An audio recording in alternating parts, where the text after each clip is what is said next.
I moved to the mountains a few months ago. I thought the quiet would help my work as a graphic designer. I found a small cabin by a frozen lake. At first, it felt peaceful, like I was finally free from the chaos of the city. That was before the snowstorms came. One night, a heavy snowfall hit. It was different. I sat by the window, watching the blizzard swirl outside. The wind howled like a wild animal. I thought I heard a tap against the glass. I brushed it off as branches swaying. But then it happened again, and it felt more urgent this time. I tried to work, but the wind was so loud.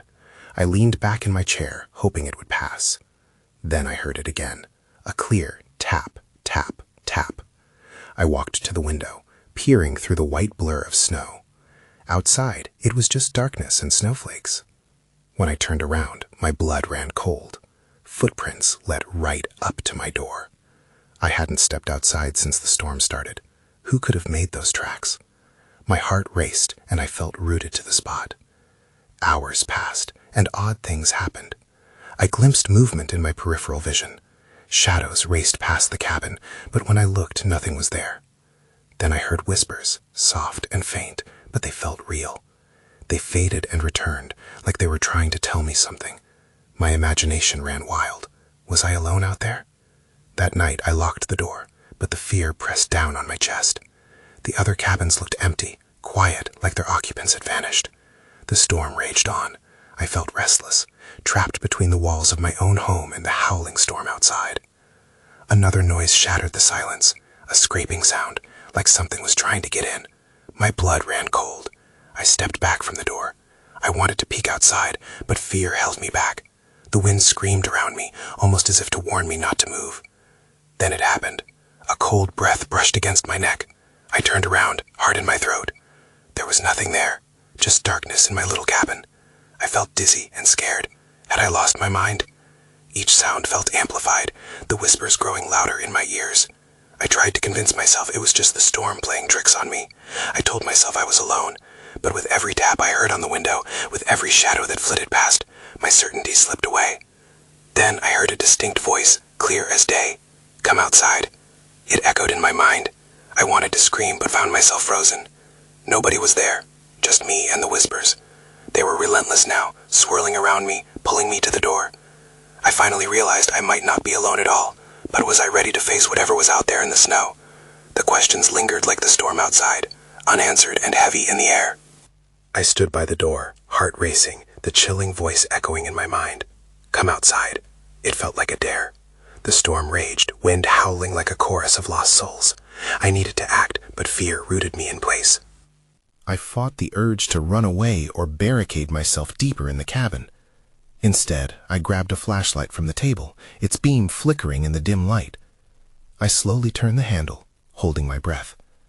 The door creaked open, revealing a white abyss. The snow was thick, almost like a blanket, trying to smother the panic rising inside me. I shined the flashlight around, but the light barely pierced through the swirling snow. Everything looked the same, bleak and empty. I felt alone, but the whispers slithered into my thoughts, insisting I wasn't. I tried to gather my courage and stepped outside. The cold bit at my skin, bringing clarity to my panic. The wind tugged at me, almost playful yet menacing, pushing me toward the edge of the lake. I hesitated, squinting into the storm, searching for anything that wasn't just snow and shadows. That's when I saw it, a dark shape near the water's edge, just beyond the cabin.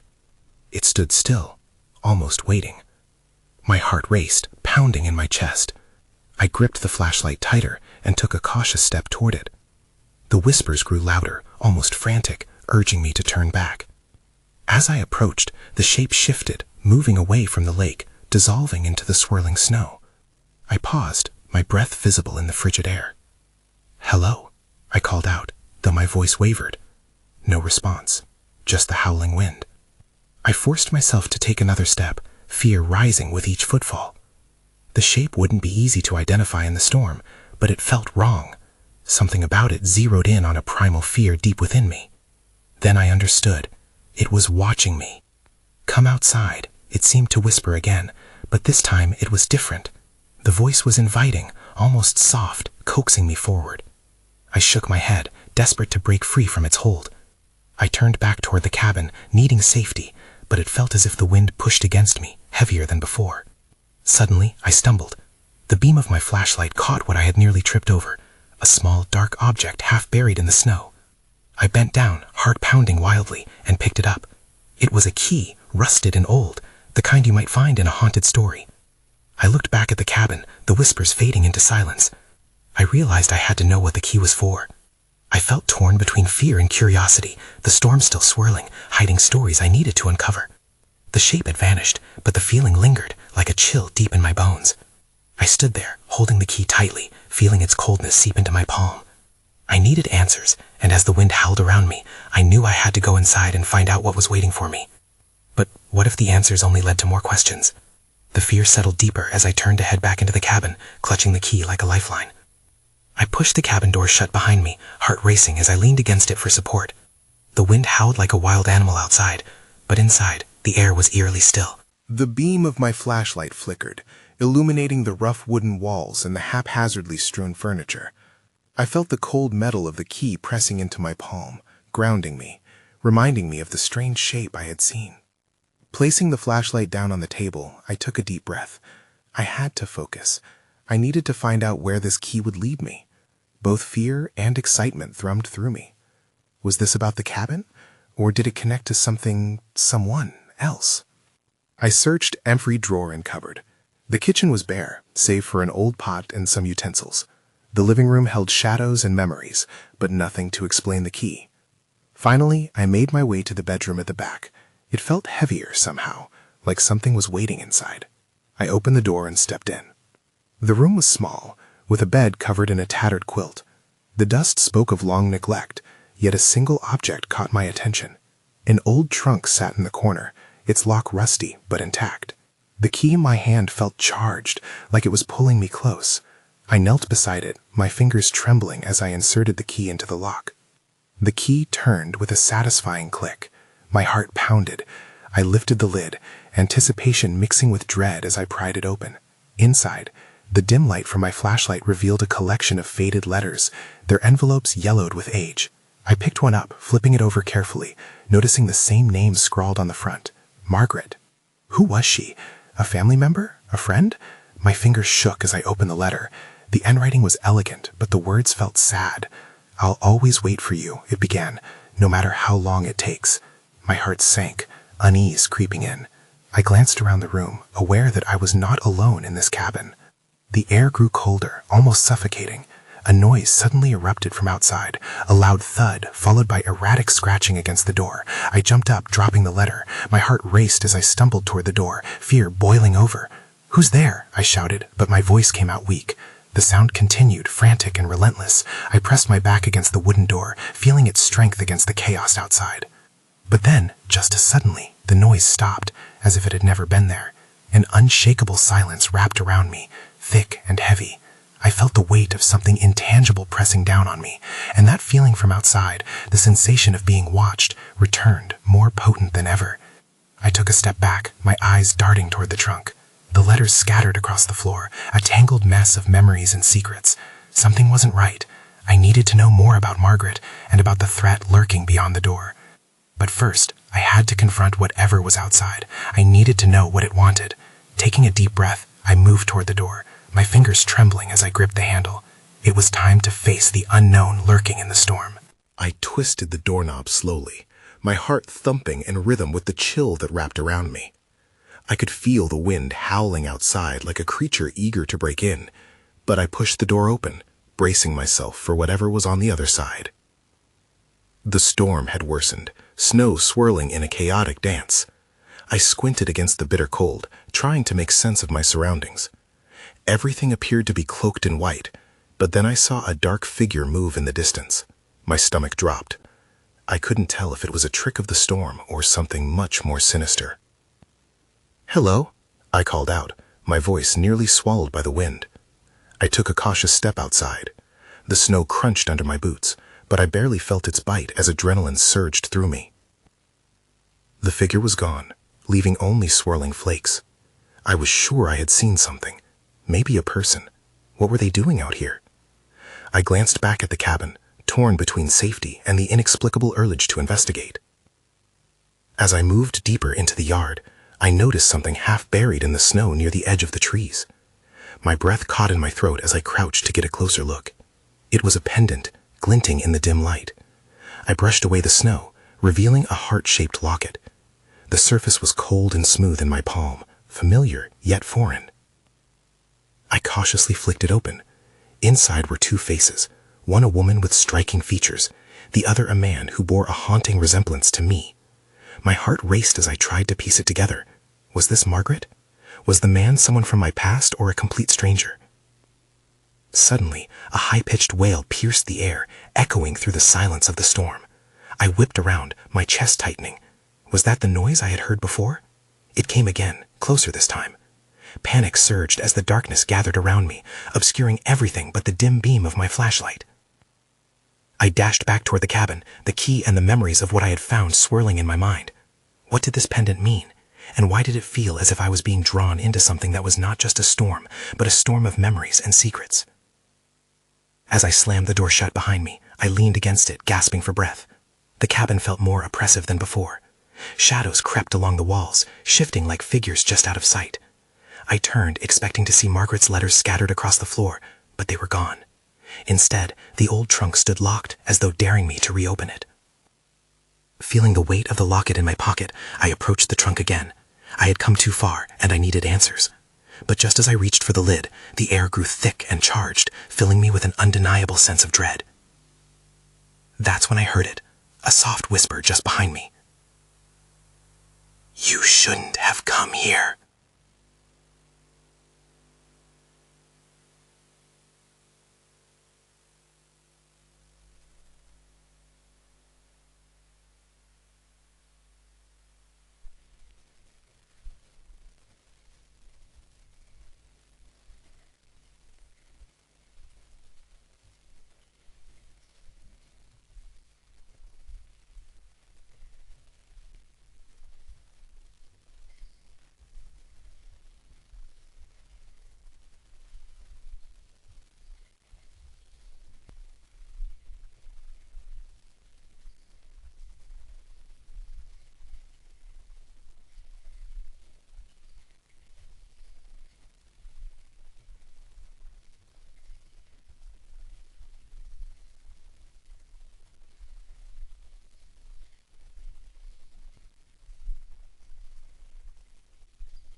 A ghost from my past, perhaps, or a figment of my overactive imagination.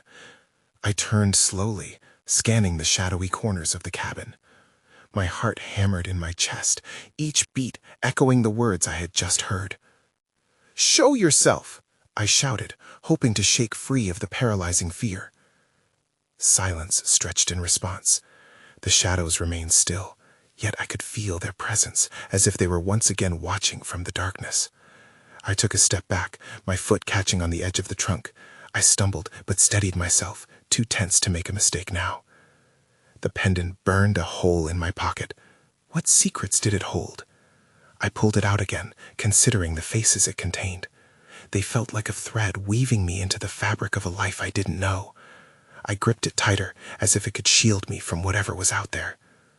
Suddenly, the wind howled louder, rattling the cabin. I flinched, my instincts screaming for me to leave this place. With a surge of courage, I moved toward the window, peering out into the swirling snow. My breath fogged the glass, and I wiped it clean with my sleeve. That's when I saw it, a figure just beyond the tree line. The silhouette was darker than the surrounding night, unmoving against the chaos of snow. It felt oddly familiar, a shape that seemed to pull at the edge of my memories. Panic ignited again. I needed to understand. "Who are you?" I shouted into the storm, though I knew no response would come. But as I turned back to the cabin, the front door creaked open on its own. My heart dropped. I hadn't opened it. It swung wide, snow spilling in like an invitation to the unknown. I stood paralyzed, torn between the instinct to flee and a compulsion to follow. "Don't be afraid," the voice came again, softer this time. Fear gripped me. It was coming from the direction of the door. I stepped toward it, heartbeat deafening in my ears. As I approached, shadows danced across the walls, twisting and curling. I leaned closer, squinting through the light and darkness, and then I saw it, the pendant's locket, now lying open on the old trunk. It glimmered in the half-light, but the faces inside were different. The man in the locket now stared back at me, a look of desperation in his eyes. I stumbled back, instinctively reaching for my own pendant again. It was gone. Frantically, I searched my pockets, but it had vanished as if the storm had swallowed it whole.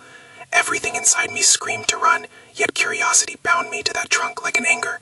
I knelt before it again, brushing snow from the lid. It was a decision that could make or break my understanding of what was happening. That's when I felt it, a cold hand on my shoulder. I spun around, but nothing was there. Then suddenly a voice whispered in my ear again, too close. "You need to know." With a lump in my throat, I looked back at the trunk, determination mixing with dread, as I lifted the lid, ready to uncover what lay within. As the trunk creaked open, a stale scent wafted from within, enveloping me in the musty air of forgotten memories. What I saw inside froze me in place. Nestled among old letters and pages yellowed with age was an assortment of photos. They all featured the same man whose face had stared back at me in the locket. I reached in, trembling. The man was smiling in some, solemn in others, but in each one there was an intensity I hadn't recognized before. I studied the images, tracing the outline of his face with my finger. My mind raced. Who was he? Was he really connected to me, or was this some elaborate trick of the storm? I pulled out a letter, its envelope sealed but looking vulnerable against the chill. Fighting the urge to shove it back in and run, I carefully broke the seal and unfolded the letter inside. The handwriting was neat but faded, each word steeped in a tone of longing. "Dear Claire," it began. My breath caught. My name. The letter went on to speak of a journey, of promises made, of a bond that defied distance. But the further I read, the more disquieted I became. The date of the final note was just weeks before I discovered the cabin, a final farewell that hinted at desperate circumstances. A rumble of thunder echoed in the distance, a stark contrast to the howling wind outside. I felt the weight of the storm pressing at the windows, and that whisper in my ear echoed again. "You need to know." But what did I need to know? Before I could contemplate that any longer, the photos slipped from my fingers, scattering across the floor. I sprang to collect them, but as I reached for one, my fingers brushed against something cold and metallic under the trunk.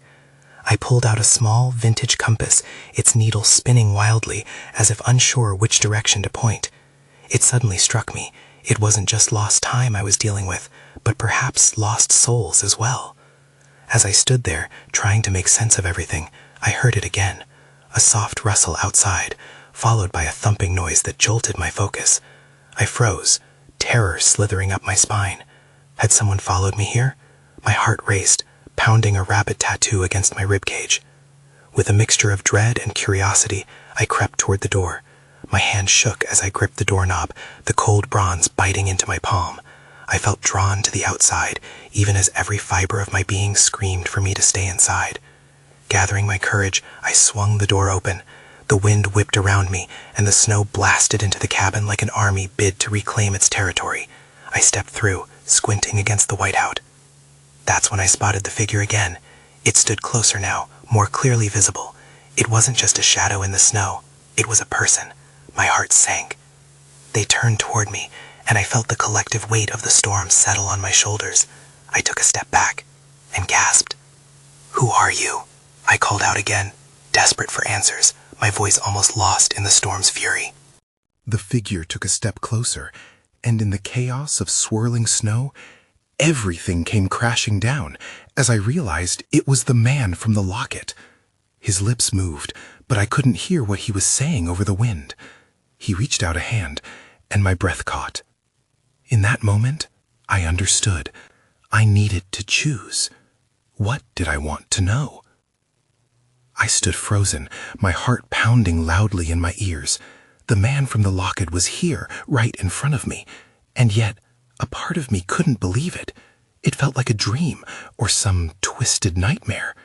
The wind howled around us, but his expression remained steady, his eyes locked onto mine. "Please," he mouthed, though the words were lost in the storm. I felt a chill creep deeper than the cold air whipping against my skin. There was something pleading in his gaze, an urgency that pierced through the veil of confusion clinging to me. "Wait!" I shouted, my voice breaking the barrier of the blizzard just enough for him to hear. "What do you want from me?" He hesitated for a moment, looking back over his shoulder as if sensing something lurking in the storm. That simple action sent a surge of dread spiraling through me. Then, out of nowhere, the ground beneath my feet began to tremble. I stumbled forward, unable to maintain my balance against the sudden quaking. The man's expression shifted from urgency to alarm. "Run!" he shouted, barely audible above the wind, but I didn't need to hear him clearly to understand the command. Before I could comprehend what was happening, he lunged toward me, grabbing my wrist. The sudden warmth of his touch contrasted sharply with the biting cold around us. "We have to move." His voice pierced through my disorientation, igniting an instinct to trust him. Without thinking, I followed him deeper into the storm. We barely moved a few paces when a deafening roar erupted behind us. I hesitated, but I could feel his grip tighten around my wrist, urging me on. "Keep going!" he yelled, and we darted into the thick snowfall that obscured any path ahead. I could hardly see, but I didn't care. I was caught up in the whirlwind of adrenaline and instinct. As we stumbled forward, I glimpsed a shadow behind us, a dark figure forming in the storm like an apparition. It loomed larger with each step we took, pressing closer, breathing down our necks. My heart thudded in my chest. "What is that?" I gasped, panic rising. He glanced back, determination etched into his features. "A darkness you can't outrun unless you understand it," he said. The words sent a shiver coursing through me. "You have to remember." The urgency in his voice made my chest tighten. "What, remember what?" I cried out, but he didn't answer. Instead, he pulled me towards a cluster of trees breaking through the snow, a sanctuary from the howling winds. As we ducked behind the sturdy trunks, I took a moment to breathe, to gather my racing thoughts. The shadows shifted around us, and that distant figure seemed to hesitate. But the man turned, his eyes steady on mine. "There's something you need to see," he urged. He reached into his coat and pulled out a second locket. It was identical to the first, but the clasp was open. "This holds the truth." I could scarcely breathe as he pressed it into my palm. The weight of it felt heavy, almost foreboding.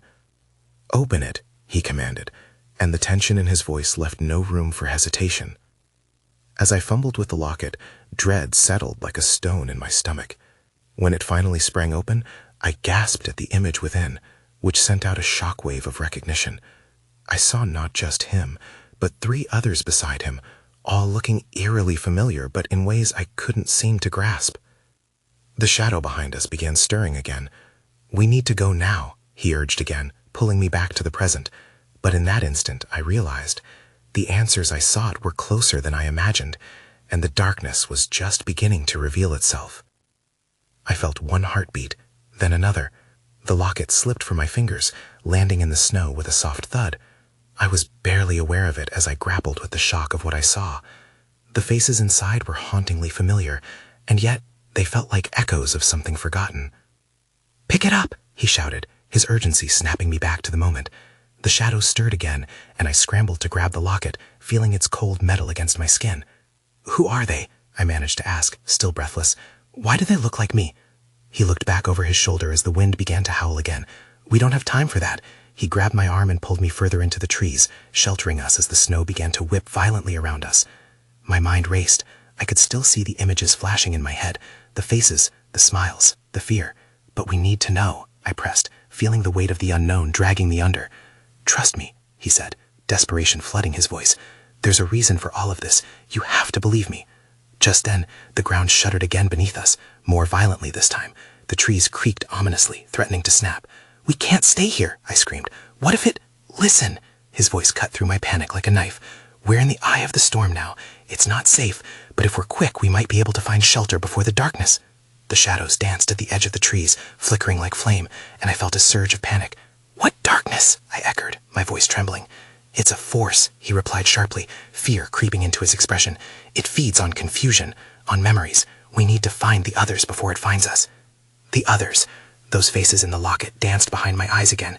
"The ones in the locket?" I asked, trying to grasp at any thread of understanding. "Yes," he said, "but that's not all. They're part of your past and your future. You're connected. We have to go, now." The urgency in his words triggered something deep within me. A pull, a sense of familiarity, and terror. I took a deep breath and nodded, following him as he broke free from the confines of the trees. We pushed deeper into the snowfall, moving as quickly as we could. With every step I took, I felt my resolve strengthen. Against the chill and the roar that chased us, I clung to the thought that answers were waiting just ahead. The weight of the locket nestled against my chest served as a reminder that my past was beckoning, and I had to face it.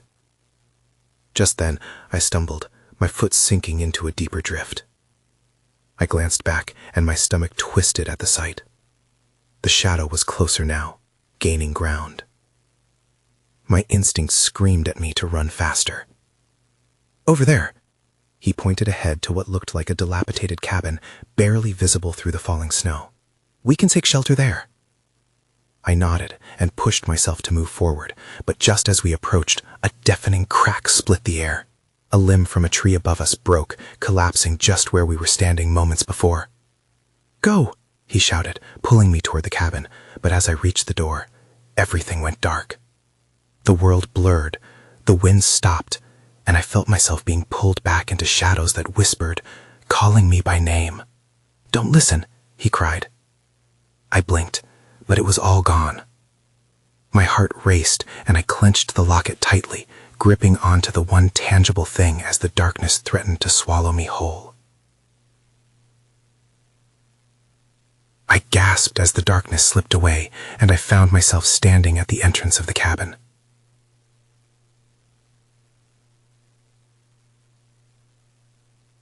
The air was still and cold, and the incessant howl of the wind faded to a low murmur.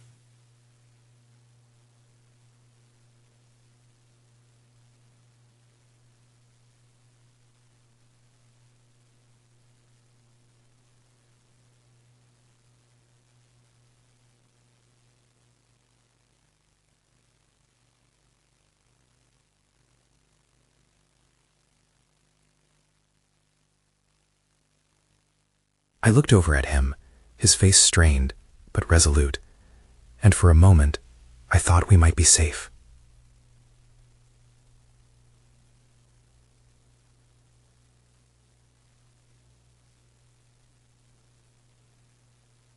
The cabin was old, with weathered wooden boards and a roof that sagged under the weight of accumulated snow.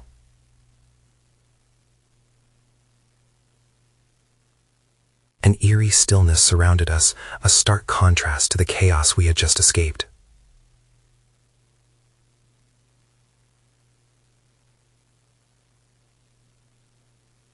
"We need to close the door," he said urgently, peering into the gloom inside.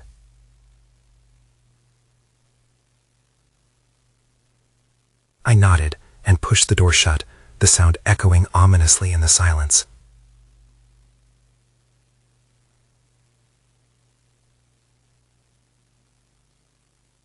Inside, it was darker than I expected.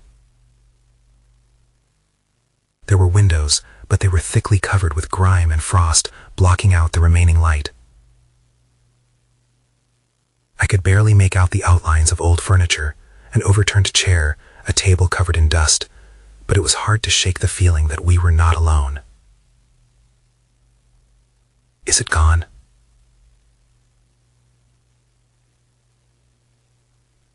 I dared to ask, my voice barely a whisper. "I don't know," he admitted, leaning against the door as if trying to hold it shut against something unseen.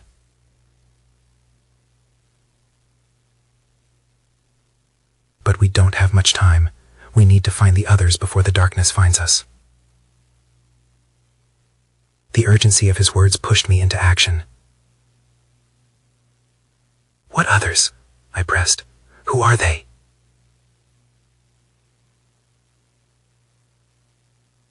He hesitated, running a hand over his face. "People like you, like us. They're pieces of the puzzle. We need to remember who they are to understand what's going on." Pieces of what puzzle? I felt frustration bubble inside me.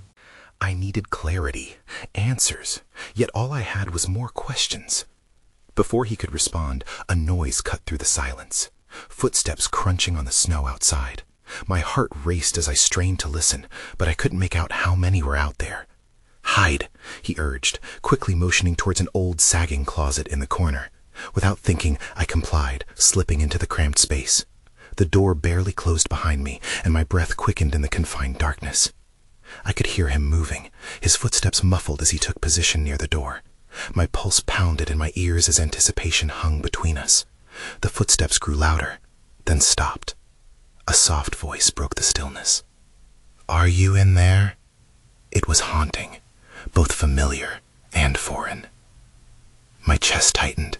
I strained to hear the response from him, but all I heard was his steady breathing, mirroring my own rising panic. "Look, we don't have time for games," he called out. "I can help you." I felt a cold shiver pass through me. The voice sounded too close, too knowing. It was as if it was tempting him, luring him into a trap. I pressed myself deeper into the closet, praying that the shadows wouldn't give me away. Suddenly, I heard a crash, followed by a muffled shout. The door burst open, and I squeezed my eyes shut, my heart racing with fear. "Don't you dare let it in!" I wanted to scream, but my voice was trapped inside me, choked by terror. Then everything changed again. I felt the familiar pull of darkness creeping in, a force almost magnetic, beckoning me to reveal myself. Just as I thought I would lose my grip, a shadow flickered in my vision. That's when I saw it. A figure standing in the doorway, shrouded in black. They stepped forward, and in that moment, I realized they weren't alone. More shadows materialized behind them, shifting and intertwining, as if they were all part of the same dark veil. My breath caught in my throat as I understood. They weren't just shadows. They were the others, and they had come to claim their piece of the past. I stared, frozen in place, waiting for what would come next. The shadows swirled and shifted, amalgamating into discernible shapes, their features hidden like whispers behind a thick fog of darkness. The atmosphere crackled with tension, my heart hammering in my chest. I was trapped in the closet, peering through a narrow gap, every instinct screaming for me to remain silent. The figure at the front, a woman cloaked in shadow, stepped further into the cabin. Her voice pierced the air like a clarion call, smooth, yet dripping with an undertone of menace. "You can't hide from what you are," she said, her her lips curling almost with mockery. "You must choose, Claire." A chill settled around me, more paralyzing than the winter air. Claire.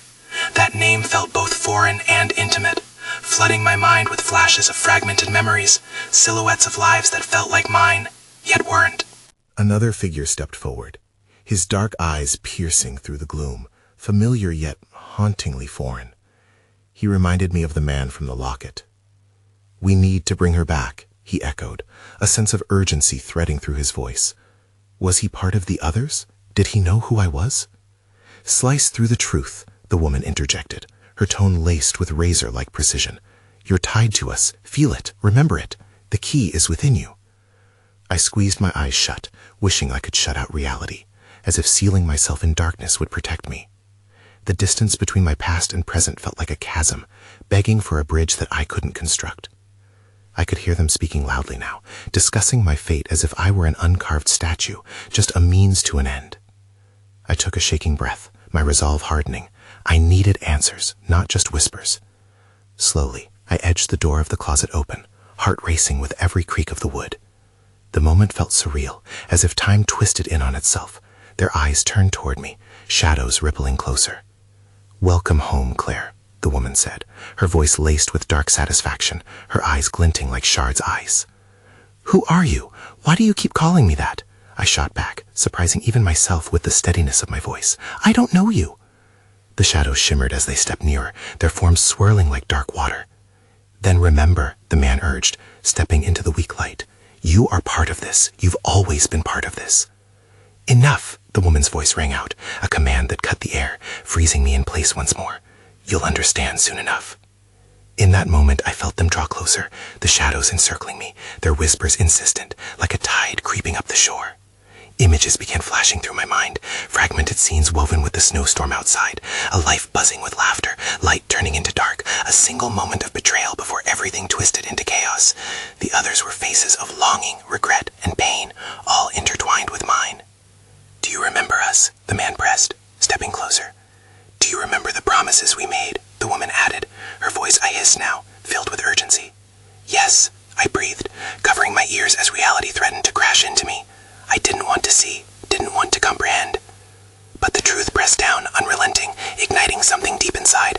I gasped, almost choked on the realization. This wasn't just about me, it was about connections and carried histories. The weight of those confirmations clawed at the edges of my sanity. I glimpsed deeper past their shadows, lost souls converging, trapped in a past that wouldn't let them breathe. I shook my head, trying to fling the storm of thoughts away. "What do you want from me?" "To face it together," the man said, and I saw in his eyes a glimmer of compassion breaking through the despair. "Together, we can escape this cycle." The invitation invited both fear and hope in equal measure, a suggested way out, but at what price? As the darkness swirled tighter around me, I felt the pull of their voices, charged with longing and despair. They were desperate, and yet I sensed the shifting tide of their intentions. "Decide," the woman pressed, her silhouette darkening against the backdrop. "Choose your truth, or be lost to this storm forever." As they closed in, all I could think of was the locket, the faces etched within, and understanding dawning. Every answer I sought laid beyond their reach. Perhaps the real mystery was not just in what had happened, but what I could choose to do next. Taking a leap of faith, I stepped forward, breaking through the encroaching shadows. "I want to remember!" My voice broke through the tempest. The room trembled momentarily, and for a moment I thought the shadows would swallow me whole. Instead, a bright light erupted, a light that began to push back against the darkness. Questions trailed behind me like echoes, but an undeniable clarity surged through the storm. Would it be enough, or would the past ensnare me once again? I clung to hope as the figures around me flickered in and out, not disappearing, but merging with the glow surrounding me. "What happens after this?" I shouted, needing to know what choice lay behind the horizon of my memories. "You must choose whether to embrace the light," the man called out, his features caught between shadows and illumination, "or walk eternally with the past." But in the chaos of light and sound, I could no longer discern their words nor their intentions. Something shifted in the air as the shadows stretched and twisted, maybe fading, maybe threatening to encircle me once more. As I stepped deeper into the light, a question loomed in my mind, unanswered and persistent. Was it better to embrace what lay ahead than cling to the ghosts that haunted my steps? And as that thought flared bright, everything erupted into silence.